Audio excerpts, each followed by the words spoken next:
Hey guys, Father's Day is coming up and I've made a ton of Father's Day cakes on this channel, so I want to remind you of what they all are because I really want you to bake for Dad this Father's Day. In fact, I want you to do that so much that we created a whole website, bakefordad.com, and all of my recipes are available there, as well as some simpler ones, you know, if you don't have all day for Dad. This video is sponsored by Squarespace. The first cake on my Bake for Dad list is my lasagna cake. With this cake, I was the most worried about making the lasagna noodles because truthfully, when you cut a slice of lasagna, it's kind of messy and sloppy, right? When it's warm and everything oozes. So I wasn't worried about it structurally, but I was worried that my gum paste noodles wouldn't keep their shape or would crack. But that was the coolest part to me, rolling out the gum paste in sheets and creating that like curly edge. That was fun, and unlike anything I've made for any other cake. I layered it like a lasagna, like the way that I built it was really, really fun. And lasagna is one of my favorite foods, so. When I relate to a cake, I do better with it. I feel like I've done enough lasagna research. You know what I'm saying? By that I mean eating of lasagna to make a lasagna cake. My husband's Nonna made like the best lasagna, so I'm lucky to have a lot of lasagna flow into my life.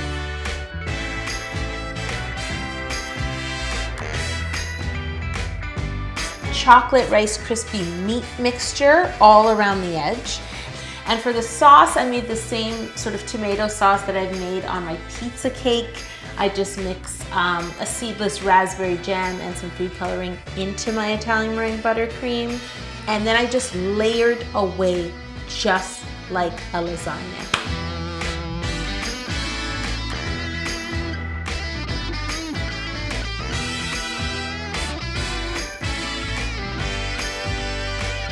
And you know what?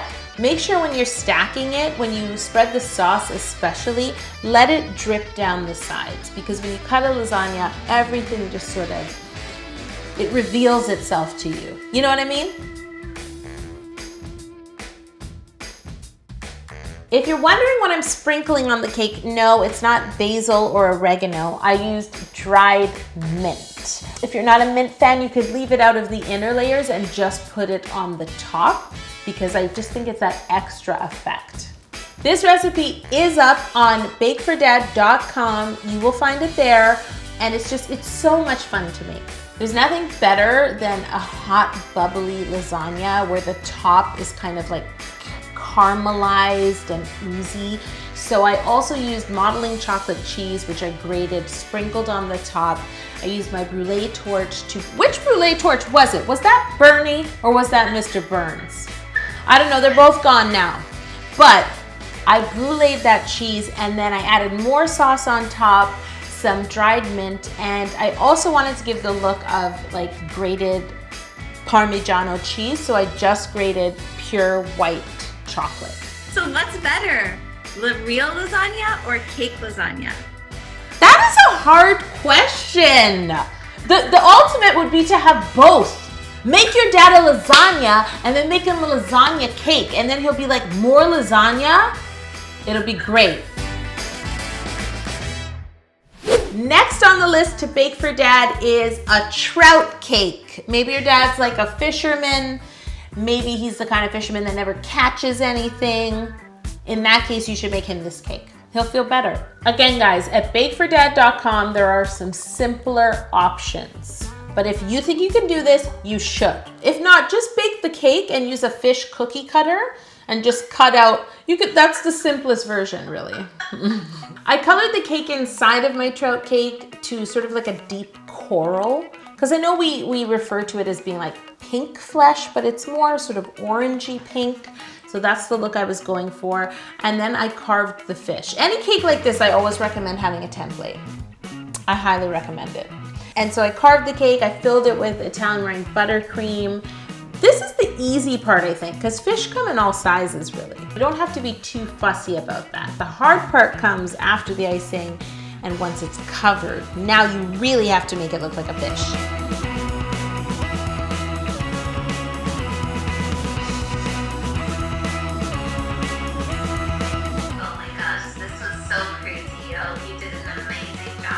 Thank you. This is the only fish I'll ever catch. You never know, yo. Dream big. Dream big. Yeah, cut to me years from now how to fish it.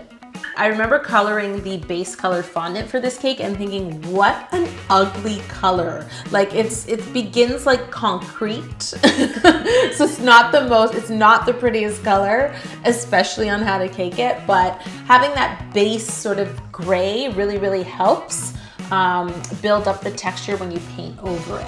We built this website using Squarespace. It was our first time using it, and honestly, the team had such a great time. It was so easy to use, and now you can access it. Squarespace is the all-in-one platform to build a professional website, online store, or portfolio. It's easy to claim a URL, create a custom site that matches your style, and bring your idea to life. Whether you're just getting started or an established brand, Squarespace has the tools you need to run your business, including e-commerce templates, inventory management, a beautiful checkout process, and secure payments. Quickly understand your audience with Squarespace Website Analytics. Customers can purchase domains directly from Squarespace, and each domain comes with a beautiful parking page and free Whois privacy. We've been wanting to build websites that help you bake for special occasions and holidays, and honestly, it was easy to build with Squarespace, as easy as they say. Squarespace offers email support 24 hours a day, 7 days a week. All customer care team members are employees in their offices and typically respond to help requests in about an hour. Head to squarespace.com/howtocakeit to save 10% off your first purchase of a website or domain using code HowToCakeIt.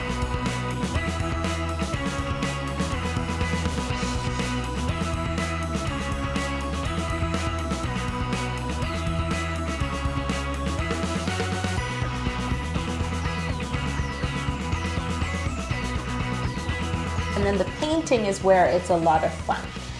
It's mostly layering. I chose a fish that purposely had kind of like, not a stripe. What's a stripe? Not a stripe, but like an area of like pink along the side. It's a kind of stripey. Yeah, it is kind of stripey. I'm using all different colors to build up the texture. I'm speckling, there's dots. Yeah, building the fish is honestly a lot of fun. And don't forget the eyeball, right? You need to make it look like, oh no, I was caught. Very important to give that real fresh fish look. Oh, and cutting open the, I don't know what that is, the cheeks, the fish cheeks, yeah, the gills. Is that the gill? Yeah, like where the air goes in. That's just really effective. I like this hand motion. This. Imagine we were all breathing like that. Imagine we were human like that. And our cheeks just opened up. I really think you should make this trout cake, but if you're not up for it, when you're on bakefordad.com, you'll see that you can sign up for a cake and icing basics program with me. Yo, make sure to tell them the most important part. What? It's free! Oh yeah, it's free! I walk you through my core recipes, simple syrup filling, just how to make a really nice cake. So you could start there and save the trout for next year. Study it. Next up on the Bake for Dad list, this is Nacho Average Cake. It's been too long. I need to make another form of nacho cake, just so I can say that. I decided to make the inside of this cake with chocolate cake, drizzled with simple syrup, and then I filled it with cream cheese frosting. Just that sort of tanginess with the chocolate, really, really good. And it's a really easy cake to start with because the carving part is simple. You just want to carve it down to be kind of like a mountain. And then that way, when you color your Italian meringue buttercream to look like guacamole, I mean, it has to look like that. You just ice it and you start to wedge your chips in all over the cake and build your way up the mountain. All along the outside are my tortilla chips. I don't know why I'm doing this. They are chips, except I just sort of made them sweet with sugar and cinnamon and baked them, and they get nice and crispy. And then once again, I have my meat mixture. We have candy. I like to just look around for any candy that reminds me of a real food. And I just chop them up to look like green pepper, tomato, and you just want to load up this cake the same way you want your nachos to come, loaded. I do not have time for nachos where all the toppings are on the top, and then by the time you eat that, now I'm just eating some chips. Everyone is nodding. Nobody likes that. If you do that, it's offensive, and I just want you to know. So keep that in mind even as you're building the cake. Like, get the meat mixture everywhere and the candy everywhere. Don't just pile it on the top.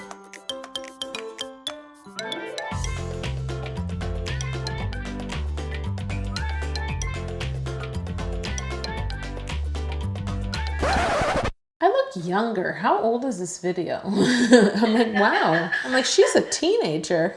It must be from when I put the chocolate under my skin. That really helped. No, I think it was the buttercream facial day. It was. The next cake on the list to bake for Dad is a hot dog. I really love this cake. So I made the bun from vanilla cake. I shaped it and carved it.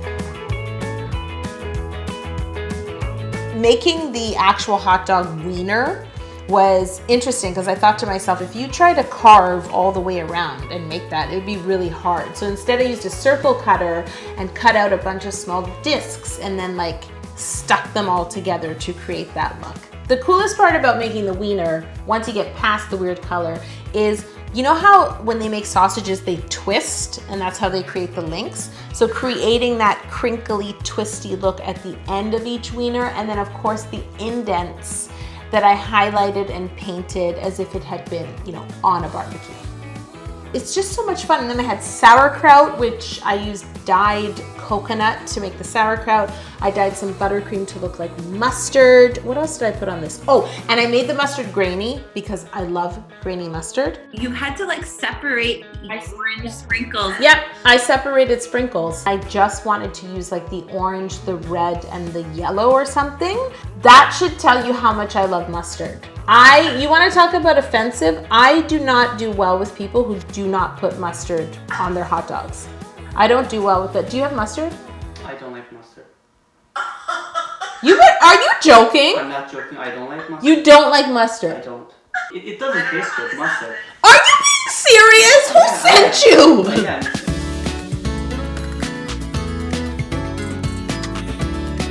But my favorite thing about the hot dog was like piping the mustard perfectly, because mustard's so perfect. So you have to, not only is mustard perfect, but you have to pipe it perfectly.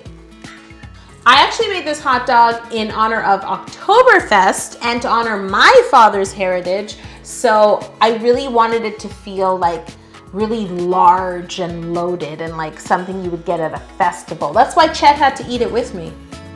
That was massive. The next cake on the Bake for Dad list is a steak. I mean, I think it's very fitting. A lot of dads want steak, potatoes, you know, a good hearty meal. So, and the truth is, cooking a perfect steak is hard. So making this cake might be simpler for you.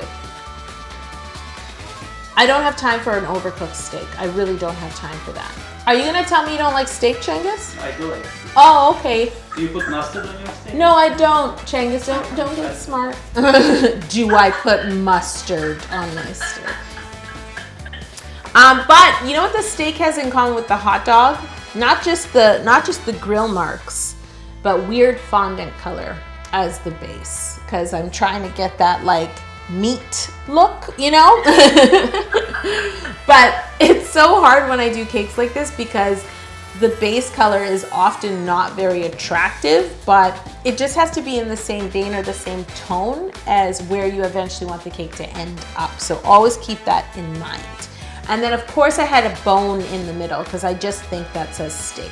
I used the tip of my knife to create the texture of the meat. And then for the bone, I did use some piping tips to create that inner bone look.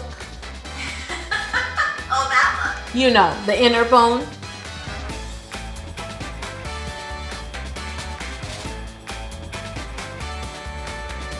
Oh my gosh, I forgot I did that. I branded my steak with the word cake. I love that steak and cake rhyme. It's a steak cake.